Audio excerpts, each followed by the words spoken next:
inkuru nziza ya Yezu Kristu ko yanditswe na Luka.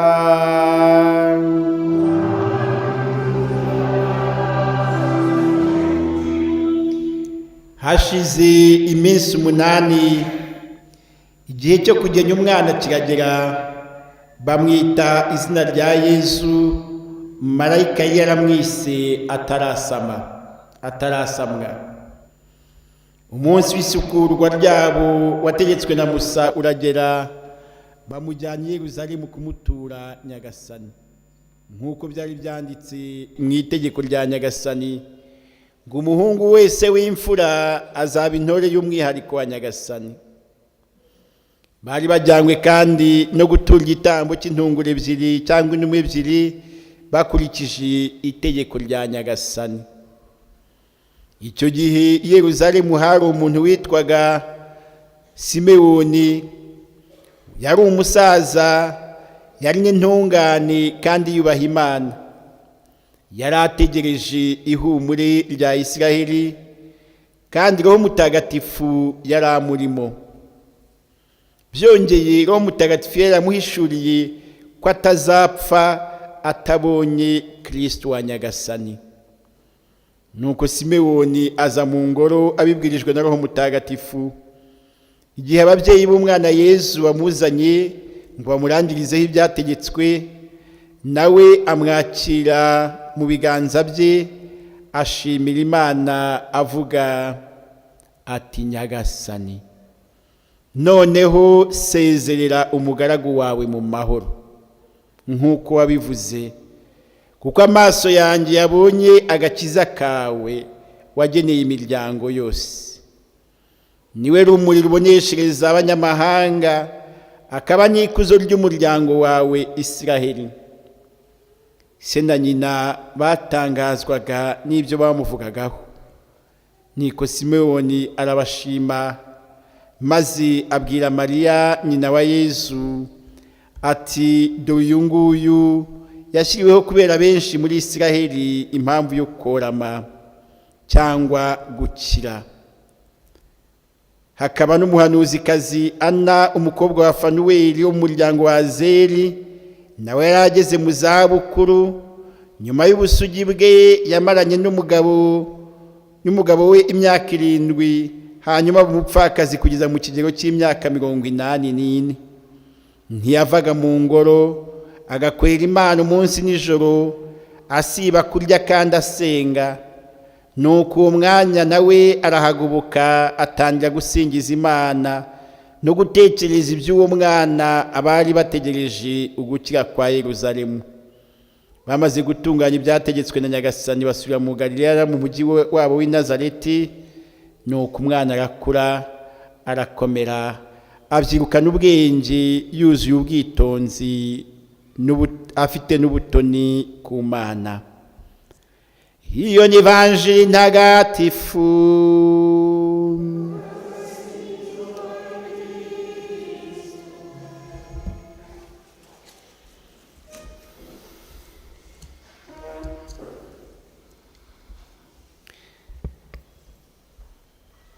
Bakristo bavandimwe, babyeyi bacu, basogokuru na banyogokuru, uyu munsi turabivuga twongere tubisubiremo, dukomeje kubifuriza umunsi mwiza. Nimumfashe twongere tubaha amashyi n'impundu tuyifuriza umunsi mwiza. Tubifurije umunsi mwiza. Uyu munsi turagira ngo tubereke ko muri ishema ryacu, kugera ku myaka mugezemo, tukaba tukibafite muri kumwe natwe n'ibyishimo byinshi. Muri Bibiliya bakunda kubivuga ngo iminsi yo kubaho ngo ni 70 na 80 ku banyamugisha. Wagize imyaka 80 ukanayirenza guhera kuri za 70, uba uri umunyamugisha.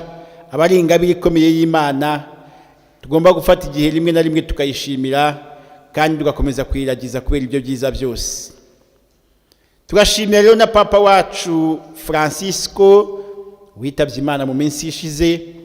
Niwe wifuje ko icyumweru cya nyuma cy'ukwezi kwa karindwi cyajya giharirwa umunsi mukuru wa sogokuru na nyogokuru. Ku isi yose abantu bakibuka ibyiza byayo kandi bakabaha umwanya, bakaboneraho akanya ko kongera gushimira Imana ibyiza byose yabagiriye, bakaboneraho akanya ko kongera kubaragiza Imana kugira ngo ubuzima bwabo bwose bukomeze kubaho mu mahoro no mu byishimo bituruka ku ijuru.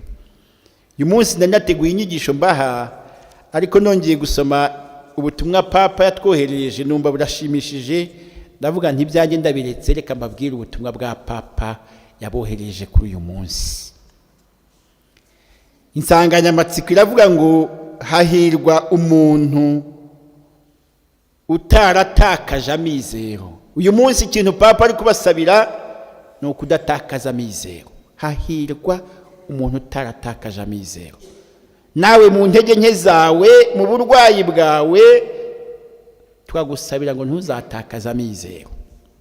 Ati bavandimwe nkunda, yubile duhimbaza muri uyu mwaka idufasha kongera kubona ko amizero ari isoko y'ibyishimo mu myaka yose umuntu yaba arimo.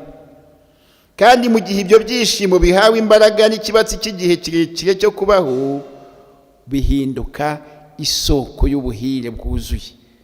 Ikintu abasabira cyane rero no kugira amizero. Ntuzihebe ugihumeka. Papa uyu munsi ari kukubwira ngo gira amizero. Nugira amizero muri wowe uzakomeza ugira ibyishimo kandi bizakugeza no ku bugingo bw'iteka. Ni amagambo meza rwose.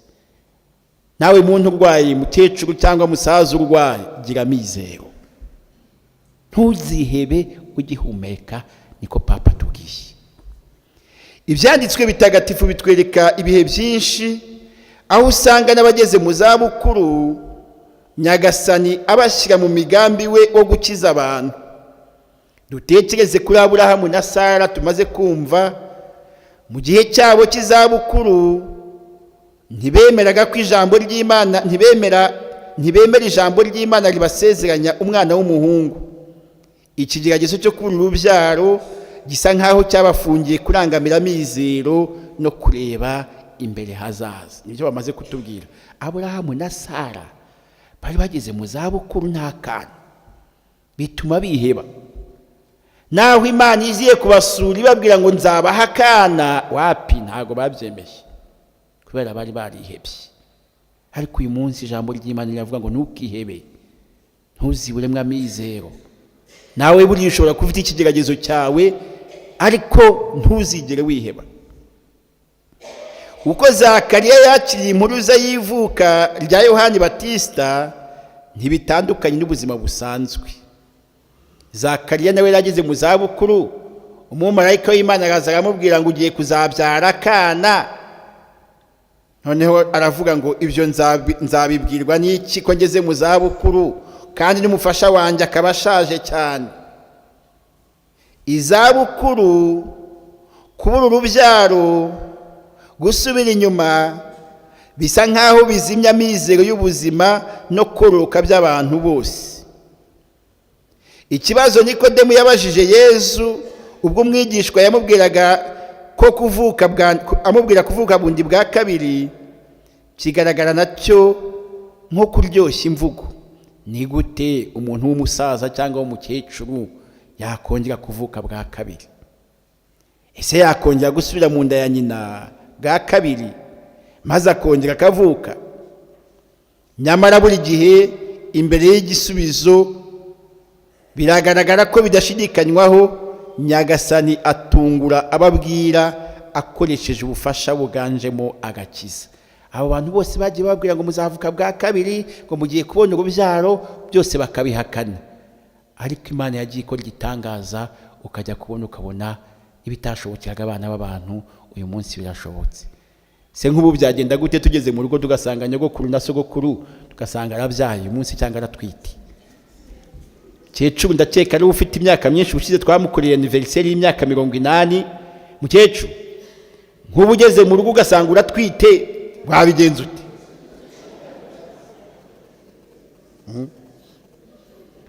Wabyakira? Dore nawe arasetse nk'uko Sara yasetse. Ni ibitangaza by'Imana, Imana igenda ikorera ibyayo. ngo abageze mu zabukuru nk'ibimenyetso by'amizero. Reka twumve ibyo papa none hatubwira.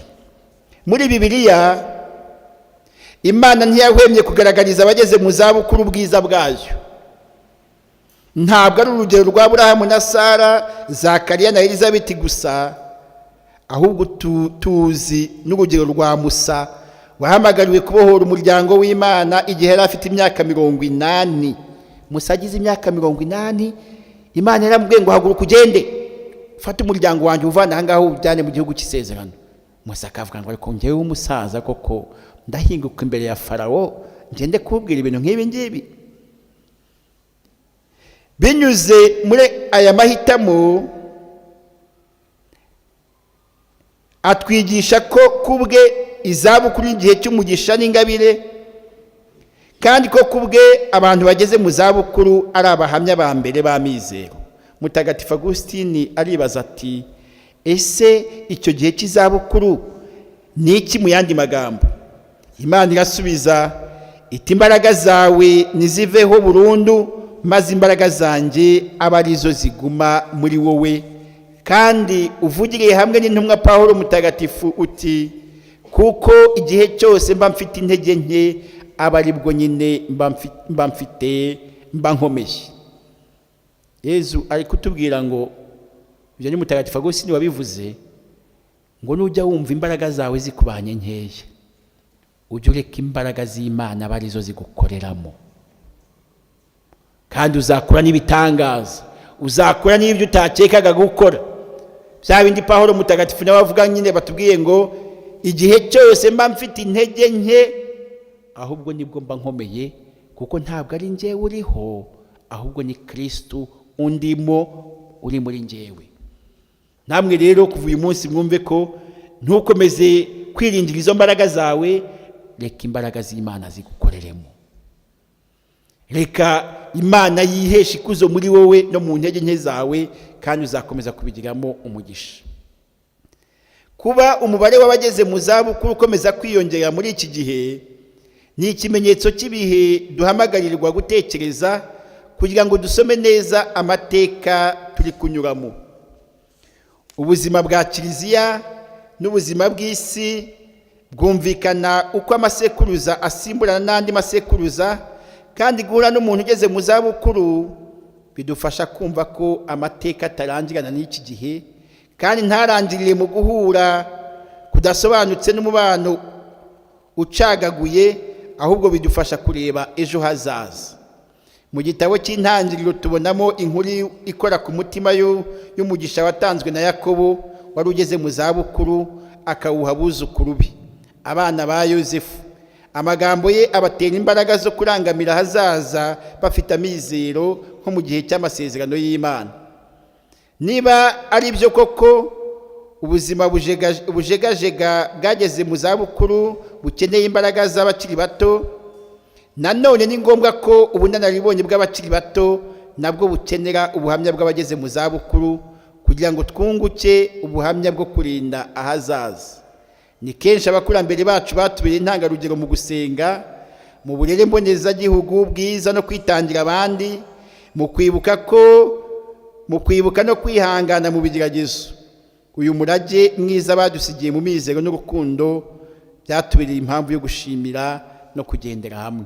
Papa ari kutubwira ngo uko abajene b'iki gihe basigaye barabuza kwihangana, ubwihangane n'ubwiyumanganye bw'abageze mu zabukuru bijye bitubera isomo, bijye bidufasha kurushaho kongera cyane cyane kuba bakiri bato kurangamira ejo heza hazaza. Murabizi ko abajene b'iki gihe ntibakihangana, n'abana b'iki gihe nabo ntibakihangana. Umwana uramubwira ngo ha, akavuga ngo hi, nawe akagukanga, uravuga nawe akavuga. Abana b'iki gihe ntabwo bakihanganira ibintu byose.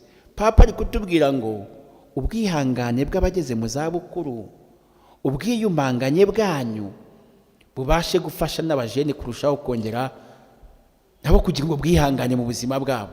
Isi ya none yarahindutse, ariko abo nta gihe batabaye, ariko ubu ngubu bwo nyine bavuga nawe akavuga, kwihangana nta kihangana, nta kigira gute, noneho hakakurikiraho no gusenga.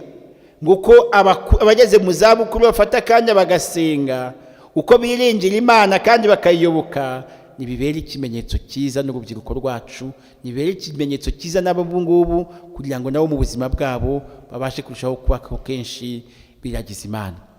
Bishaka kutwereka rero ko ababyeyi ba nyogokuru na ba sogokuru ntabwo ntimukumve ko muri imitwaro cyangwa se muremereye isi yacu, ahubwo dukeneye imbaraga zanyu, dukeneye urugero rwiza rwanyu, dukeneye ko kwihangana kwanyu, kugira ngo n'ab'iki gihe babashe kugira ngo babashe kubonamo isomo.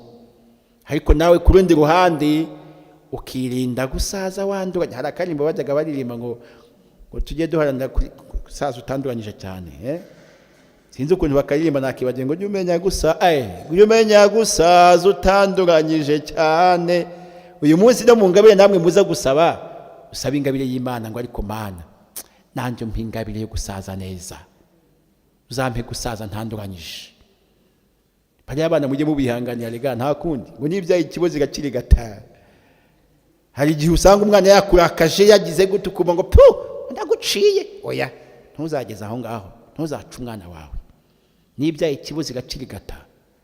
Mu ngabire turabasabira uyu munsi rero namwe mu ntege nke zanyu, mu bigeragezo muhura nabyo, hari igihe ujya gutyo ukabona abana bagutaye bigendeye, abana bagiye ntibakiri kukwitaho, abana bagize gute ntiwanavuga ntibakiguha icyo ushaka, nawe ugasanga utangiye kugira umujinya n'umushiha birakuzamutsemo. Uyu munsi turabasabira Imana ngo yongere ibahe ingabire zayo n'imbaraga zayo, uzamenye gusaza utanduranyije. Ntuzagira umwana wawe wanduranya aho nawe. N'umuntu wese wari ufite ikibazo n'umwana n'umwuzukuru we n'umwana we n'umukazana we n'umukwe we, uyu munsi usaba ingabire yo kuvuga ngo Mana, kuri uyu munsi mukuru wa sogokuru na nyogokuru ndamubabariye. Rekura, nurekura bivanye ku mutima urabironkera umugisha w'Imana. Urabona za mbaraga zituruka ku Mana ziza gukorera muri wowe n'ibyo utabashaga gukora. Na bwabo babari wari ufite bw'umubiri buzagenda bugabanuka kubera ko Imana yaje kuba muri wowe. Umugisha uturuka ku Mana udufasha kurushaho kubanira neza n'abakiri batoya, kubihanganira, tukabaha ahubwo urugero, ahubwo tukababera umugisha, nabo bakazabasha kutubera umugisha. Papa arakomeza ati, ibimenyetso by'imyizero ku bantu bageze mu zabukuru. Kuva mu bihe by'intangiriro dusanga muri Bibiliya, Yubile yakomeje kuba igihe cyo kwishyira ukizana.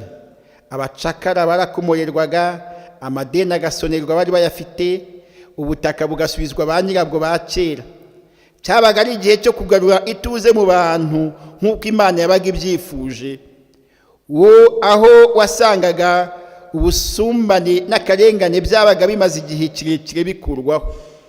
Yesu yongera kuvugurura amasezerano yo kubohorwa igihe atangariza mu isengero ry'i Nazareti inkuru nziza ku bakene, guhumuka kw'abatabonaga, imbohe zigafungurwa, n'abapfukiranwaga bakabohorwa. Papa yatangiye atubwira ko turi muri Yubile. Tumaze iminsi tubivuga ateka ryose turi muri Yubile. Yubile impurirane, imyaka 2025 Yesu Kristo avutse, mukiza n'umucunguzi. Imyaka 125 inkuru nziza igeze mu Rwanda. Uyu munsi natwe tugukwinjira muri iyo Yubile nk'abageze mu zabukuru, ba sogokuru na ba nyogokuru. Bimwe rero ngo mu biranga Yubile ni igihe cyo gushimira Imana, ni igihe cyo gusaba imbabazi aho tutatunganye, ariko ni igihe cyo kubohora abari baboshye. Kubohora abari baboshye. Ni igihe cyo gusonera imyenda abari bakurimo imyenda. Ni igihe cyo gusubiza ubutaka ba nyirabwo. Ni igihe cyo gusubiza ibyo twahuguje. Kanongera nisabire ba sogokuru na ba nyogokuru turi kwizeza kuri uyu munsi. Ariko ubundi buriya nk'uyu munsi usabye Imana ingabire, ukareba umuntu ukubereyemo umwenda, ntabwo byoroshye. Umuntu ukubereyemo umwenda umazemo iminsi yabuze uko yishyura, ahora gutera umujinya, ahora kurakaza kubera ko yanze kukwishyura. Uyu munsi mu gihe cya Yubile ugize gutyo ukavuga ngo ndakubohoye, cyangwa umwenda wawe ndawukurekeye, ntibyazatuma ujya mu ijuru bishimye kandi bifitiye amahoro n'umunezero. Ntabwo ari wa mwenda w'ibintu gusa, ni n'umwenda w'ubuzima. yenda n'umwana wawe ugufitiye umwenda w'urukundo se cyangwa se w'ubwana, kuba atakubera umwana mwiza wakubereye ikirumbo. Yenda ni wa mukazana wawe muhora muri byana isataburenge, rimwe na rimwe umwana ahura ukumva inzoka yo mu nda irabyutse cyangwa umusatsi ukuvuyeho. Hari ababyeyi iyo bahuye n'umukazana wabo yumva inzoka yo mu nda ibyutse neza neza, yamubona kumva akutse igikuba. Umukazana cyangwa umukwe cyangwa umwana wawe cyangwa umuvandimwe. Papa ari kutubwira ngo yubile ni igihe cyo kubohora. Bohora ni igihe cyo kureka imyenda, ni igihe cyo kubohora abo bose bari batuboshye cyangwa se natwe tuboshye, kugira ngo n'isaha yawe yo kujya mu ijuru niza uzagende wemye, uzagende wemye, uzagende ufite umutima utuje, uzagende uri mu mashimo ushimira Imana, uzagende ufite ibyishimo. None se n'ubundi ko nibyanga bikunde n'ubundi uzagenda, kandi n'ibyo ngibyo yenda kubereyemo cyangwa n'icyo kintu yagukoreye ni hahandi uzakijyana mu ijuru se, uzakijyana mu muriro se cyangwa muri purgatori. Ibyiza nuko twabohora tukiri hano ku isi. Muri uyu munsi mukuru wacu rero nabwo tugusaba kugira ngo Nyagasana duhe izo ngabire n'imbaraga n'umugisha wo kubohora. Twizihize yubile yacu nka nyogokuru na sogokuru twumva dufite umutima ubohotse. Na bya bindi bagutwaye, bya bindi abana bawe bakunyanganyije. Ari igihe n'abana banyanganya ababyeyi, asanga umwana arimo arakunyanganya ibintu byawe kandi n'ibyo waruhiye n'ibyo wakoreye, ukabona ishyano ry'umwana rije kukunyanganya ibintu byawe. None se n'ubundi ko muri guhangana kutazanabijyana kuzabimusigira byanjye bikunde. Iyo yubile no kugira ngo Nyagasani tubohore, ubohore n'abariya bana, twere gukomeza gupfa iby'isi kandi ntacyo bizanaho bizatujyana, ahubwo duhe umutima utuje, umutima usingiza. No mu magorwa yacu no mu burwayi bwacu ubeho usingiza Imana, ubeho uyishimye ibyiza yaguhaye, yewe n'ibyo itaguhaye kandi yarakwijeje izabiha abana bawe cyangwa abuzukuru bawe. Ko byanjye bikunde umugisha w'Imana uraba. Iyo rero turebye abageze mu zabukuru muri iyo ndorerwamo ya yubile, natwe duhamagarirwa kubana nabo muri uko kubohorwa, cyane muri ubwo buzima bwo kuba bonyine nta ubareba. Uyu mwaka ni igihe cyiza cyo kubigeraho. Ubudahemuka bw'Imana ku masezerano yayo butwereka ko hariho uguhirwa mu gihe cy'izabukuru. Ibyishimo by'ukuri mu ivanjiri bidusaba gusenya inkuta z'ibidutandukanya, ari nazo usanga abantu bageze mu zabukuru baba bafungiranyemo. Imiryango yacu ko yaba ingana kose yimenyereza kwirengagiza igice kinini cy'umuryango w'abantu kandi gikungahaye ikagishyira ku ruhande, nuko kibagirana. Muri ibyo bibazo byose dukwiye guhindura imyitwarire nk'uko Kiliziya bidusaba mu nshingano zayo. Buri paruwasi, buri shyirahamwe, buri koraniro rya Kiliziya bikwiye kugira icyo bikora muri izi mpinduka twifuza kugeraho, tukitura abageze mu zabukuru kandi tukabitaho tubasura kenshi, dushyiraho ku bwabo kandi hamwe nabo uburyo bwo kubafasha mu isengesho, dushyiraho uburyo bwo kugarurira icyizere n'icyubahiro abumva baribagiranye. Amizero ya Gikristu adufasha buri gihe kureba mu buryo bwagutse, tutagumye hamwe gusa. Ku bijyanye n'ibyo turi kuvugaho ubu ngubu, tugomba gukora kugira ngo habeho impinduka mu buzima bw'abageze mu zabukuru, bakubahwa kandi bagakundwa. Nakomeje kubwira abasogokuru na banyogokuru, ariko na Papa ari kutubwira, muntu wese wicaye aha ngaha uzi ko umaze imyaka n'imyaka udasura umubyeyi wawe, udasura sogokuru wawe niwe ukimufite. Abafite basogokuru kuri iki gihe hasigaye ari bakeya, wowe uramufite ugakomeza kumupfusha ubusa, akamara umwaka wose utarajya kureba sogokuru, utarajya kureba nyogokuru, ukamara umwaka. Abanyakigali niko babaye, ngo kujya mu ntara bisigaye bigoye, ugasanga ubayera muri Kigali, umubyeyi yibereye mu ntara, umuheruka ryari yo habaye iminsi mikuru gusa. Uyu munsi mukuru wo kwizihiza sogokuru na nyogokuru, Papa ari kutubwira ngo natwe twongeye twibuke ababyeyi bacu, twongeye twibuke abasogokuru na banyogokuru, cyane cyane babandi bamaze igihe tutababona cyangwa tutabasura. ibyishimo by'umubyeyi ni uko njya kubona umwana amugezeho. Hari abakecuru n'abasaza tujya gusura kenshi ugasanga barababaye babuze umuntu basura. Ushize twahoze tubyiga muri komisiyo y'umuryango dufashijwe na CVX, tukavuga ngo ariko ntitukaye dukora umunsi mukuru wa sogokuru na nyogokuru gusa ku munsi umwe mu mwaka, ahubwo tujye tureba n'ibindi bikorwa twakora nyuma yaho, dushakisha abakecuru n'abasaza tuzadusura. Turacyabitekerezaho ukuntu tuzabigenza, ariko hari nk'umuryango sinzi niba mubizi witwa IAC, urugaga rw'iyamamazabutumwa gatolika rw'abaparotini b'abalayiki, bihaye gahunda ko 3 mu mwaka hari ibihe bakora bakajya gusura abakecuru n'abasaza badafite ababasura, badafite ababageraho, babandi batafite ababaganiriza. Buri gihe 3 mu mwaka basigaye babikora, ariko turifuza ko n'indi miryango yose ku rwego rwa paruwasi twajya tubona igihe cyo gusura abasogokuru n'abanyogokuru, cyane cyane abo bakecuru n'abasaza badafite ababageraho. Niyo mpamvu nyir'ubutungane Papa Francisco yifuje ko umunsi mpuzamahanga wa sogokuru na nyogokuru n'abageze mu zabukuru wizihizwa mbere na mbere duhura n'aba bonyine. Kubw'iyo mpamvu kandi byemejwe ko abantu batazashobora kuza mu rugendo rutagatifu Roma bazashobora kugira uruhare ku mugisha wa yubile basura mu gihe gihagije. Ubundi uyu munsi twatekereje ko twari no gukora urugendo rutagatifu rwo kujya guca mu muryango w'impuhwe kuri nyogokuru na sogokuru, ariko kubera ko tutabashije kugerayo muri iki gitambo cya misa nidusoza turaza kubaho umugisha wa yubile, tubatera amazi y'umugisha, ari nka cya kimenyetso cy'uko twakiriye umugisha wa yubile.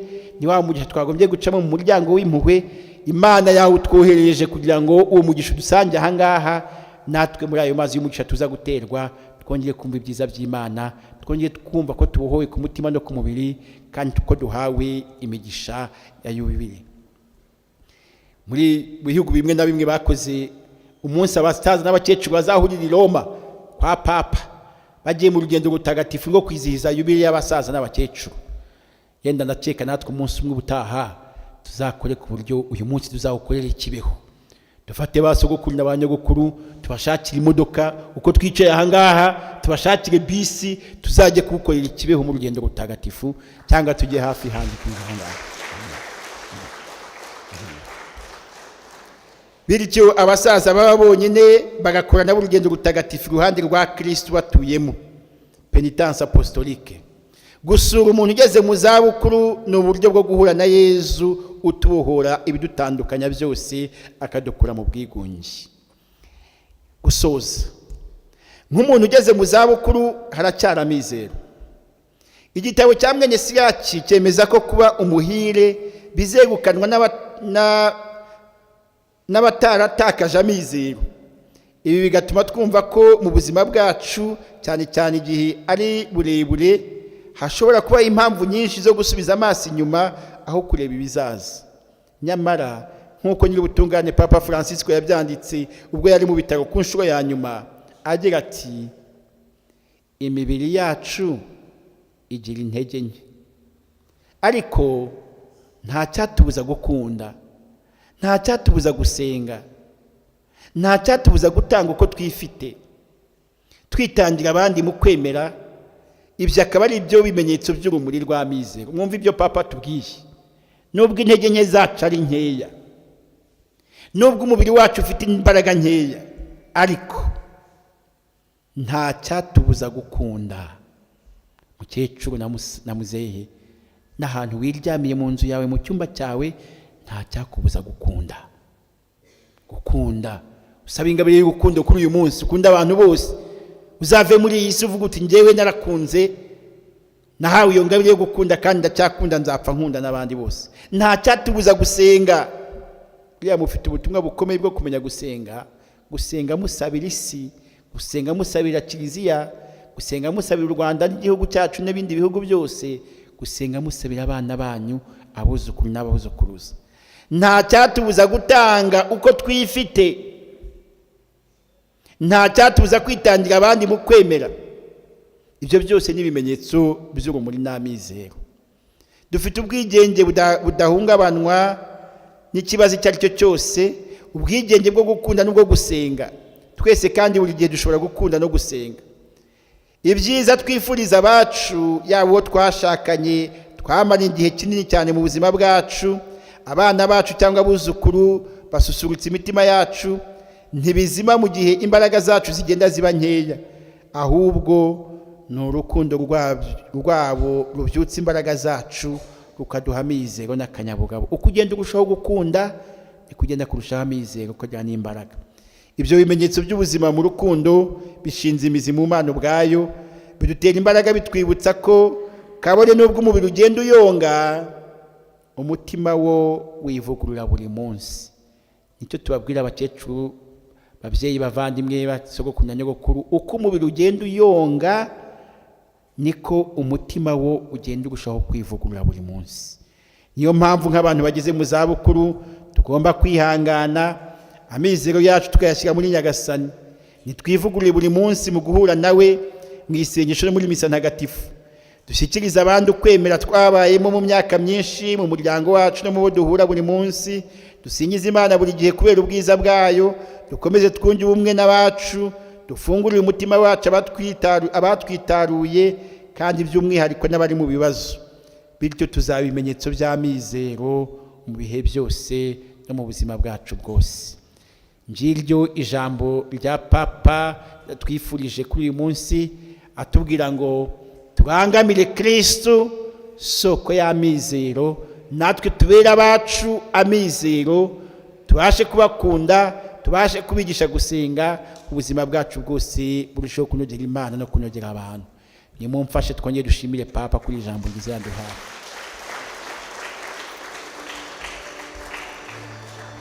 babyeyi rero, twongeye dushoje tubifuriza umunsi mwiza. uyu munsi wabera umunsi w'imigisha, umunsi w'ibyishimo n'amahoro. mwumve ko tubakunda, tubahetse ku mitima yacu, turabazirikana, tuzi neza intege nke murimo n'ibihe murimo bikomeye kubera kugira mu zabukuru, ariko turabaragiza Imana Nyagasani kugira ngo yongere ibigaragarize mu buzima bwanyu, mu ntege nke zanyu, mu bigeragezo muhura nabyo, maze amasengesho tuvuga kuri uyu munsi afashe buri wese kurushaho kongera kugira ibyishimo, amahoro n'umunezero. uwo mugisha utahe mu buzima bwanyu, utahe mu miryango yanyu, itahe ku bana banyu n'abuzukuru banyu, maze mukomeze mutunge mutunganirwe, mubyare muheke ubu n'iteka ryose. amina.